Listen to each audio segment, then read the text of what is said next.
Comment salut? Salut. Votre attention, s'il vous plaît. Bonsoir, camarades. Vous avez vu que nous avons le visage triste parce que nous avons honte pour notre pays. Nous avons pensé que l'avenir de nos enfants préoccupe chaque Guinéen.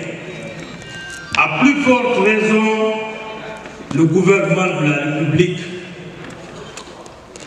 parce que tout ce que nous faisons, c'est pour l'avenir de notre pays.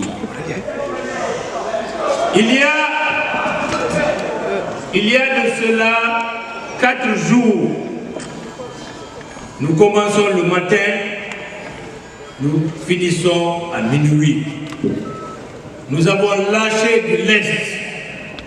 Nous avons revu nos prétentions à la baisse parce qu'il s'agit d'une négociation et nous sommes des cadres responsables.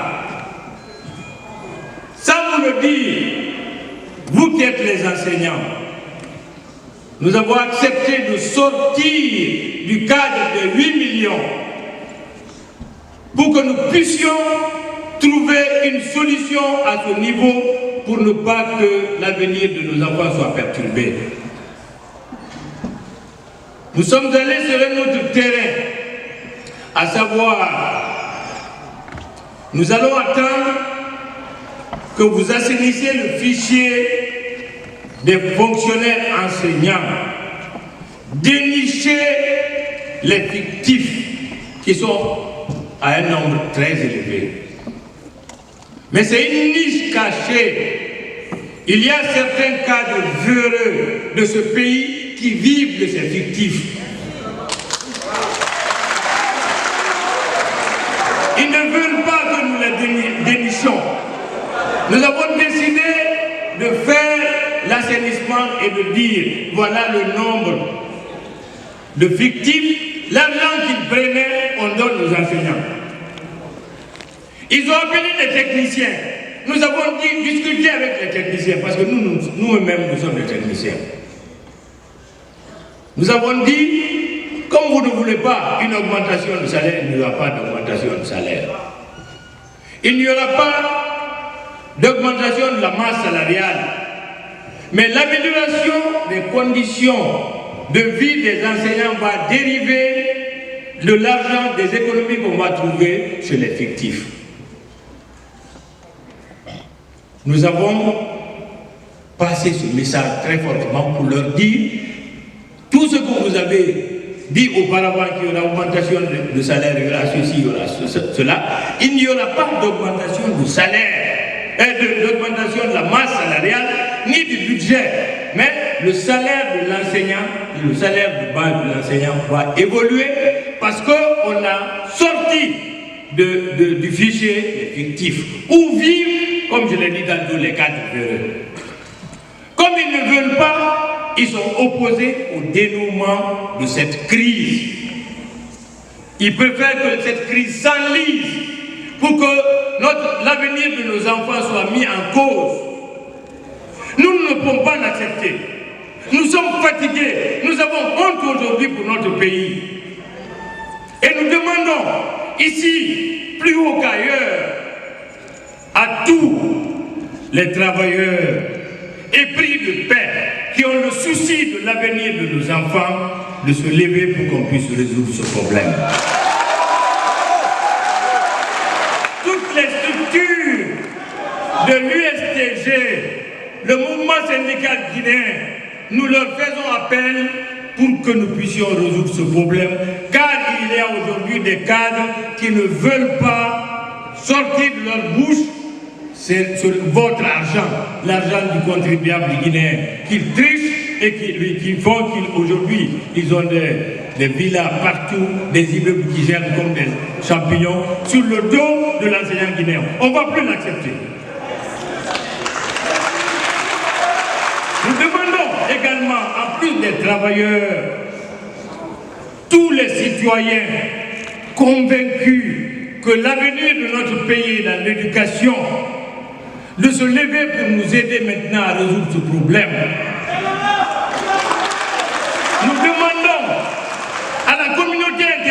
nationales, aux ambassades, aux structures de l'État, aux institutions de la République, que chacun se lève pour que ce problème trouve solution. Il n'y a pas de raison aujourd'hui que pour une ou deux phrases, pour inverser une phrase, dire ceci ou cela, ou des techniciens menteurs aillent dire que ce n'est pas possible. Nous avons trouvé la solution, nous sommes des techniciens, il n'y a pas une évolution du budget, il n'y a pas d'augmentation de la masse salariale, mais la situation des enseignants s'améliore par le fait que nous enlevons l'argent des voleurs pour vous donner. Nous sommes fatigués. Il faut que le peuple de Guinée comprenne que maintenant on est fatigué. On veut que on a tout fait. On s'est même constitué pour que solution soit trouvée. Mais tôt, c'est trop. On est fatigué. Il faut qu'on trouve maintenant la solution. Merci. Nous invitons, je l'ai dit tantôt, aux structures de l'USTG, au mouvement syndical guinéen, tous de se lever pour une grève générale et illimitée jusqu'à l'aboutissement.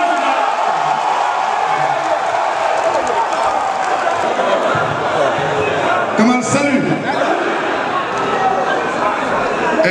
S'il vous plaît. Après l'intervention du secrétaire général de l'USTG, à laquelle le SLEG est affilié, je ne devais pas prendre la parole. Mais le moment est critique. Je me dois de vous adresser quelques mots. Au nom du bureau exécutif national du SLEG, je vous remercie d'abord pour l'endurance que vous avez eu à observer depuis le déclenchement de la grève. Cela fait 3 mois jusqu'à nos jours. Malgré le gel de salaire, malgré les arrestations, malgré les bastonnades, malgré les condamnations, malgré les morts des anciens,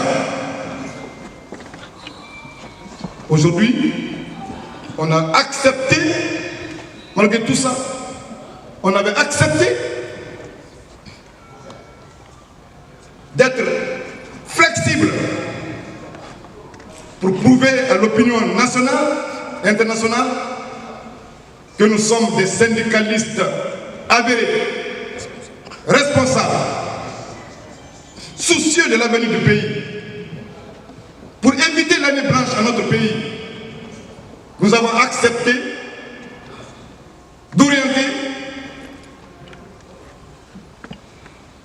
l'amélioration de notre condition de vie, notamment les salaires, sur les revenus engrangés suite à l'assainissement du fichier de l'éducation. Proposition qui nous avait été soumise il y a longtemps. Mais soucieux de l'avenir du pays, nous avons fini par accepter. Donc il était question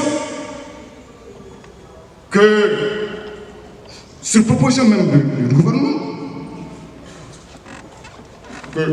que la partie gouvernementale et le syndicat, l'USTG et le SLEG,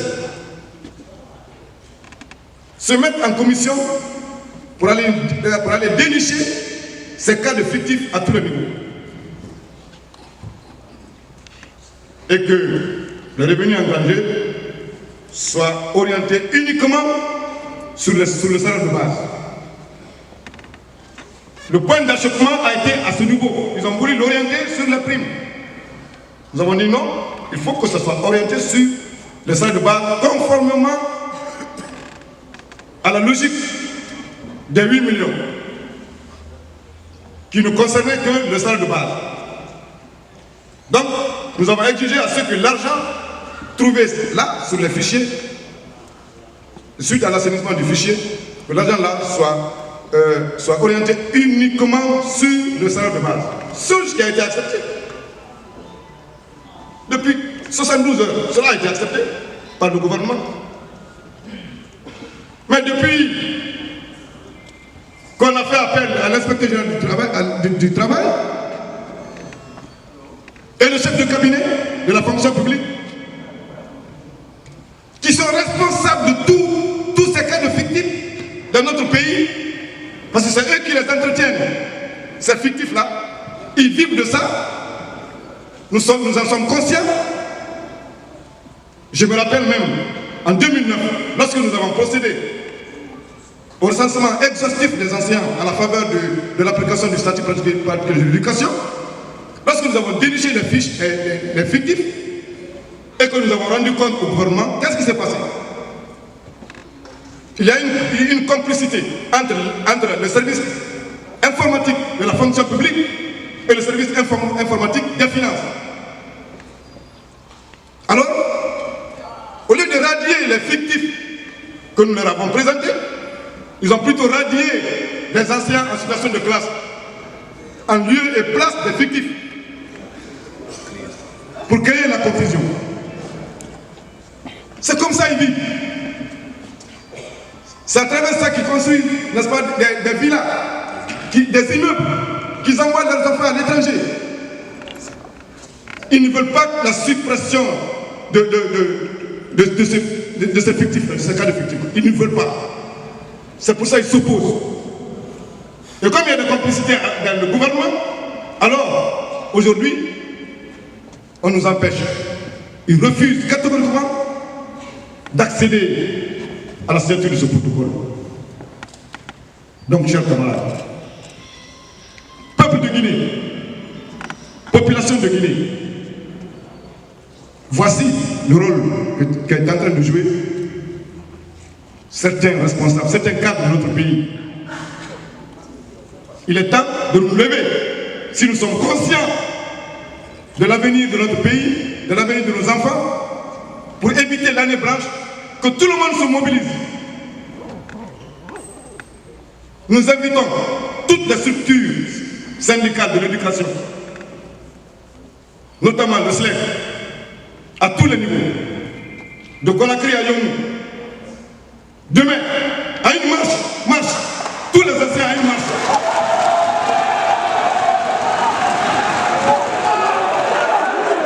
Et nous demandons à la population de nous accompagner. Si elle est soucieuse de l'avenir du pays, si elle est soucieuse de l'avenir de leurs enfants, nous demandons l'ensemble des travailleurs de Guinée qui ont tous leurs enfants ici de se lever pour défendre les enseignants. Nous demandons également à tout le monde, tous ceux qui savent qu'ils ont leurs enfants à l'école, de quelque couche que ce soit, à nous appuyer dans la marche que nous allons commencer dès demain pour manifester notre mécontentement, notre ras-le-bol de la prise en otage de ce pays par un groupuscule. Qu'on soit conscient de cela. Et que plus jamais, nous n'avons le droit d'abandonner notre pays dans les mains des prédateurs qui n'ont aucun souci pour l'avenir du pays. Alors, chers camarades enseignants, chers camarades enseignantes, lèvons-nous pour défendre nos intérêts. Je vous remercie.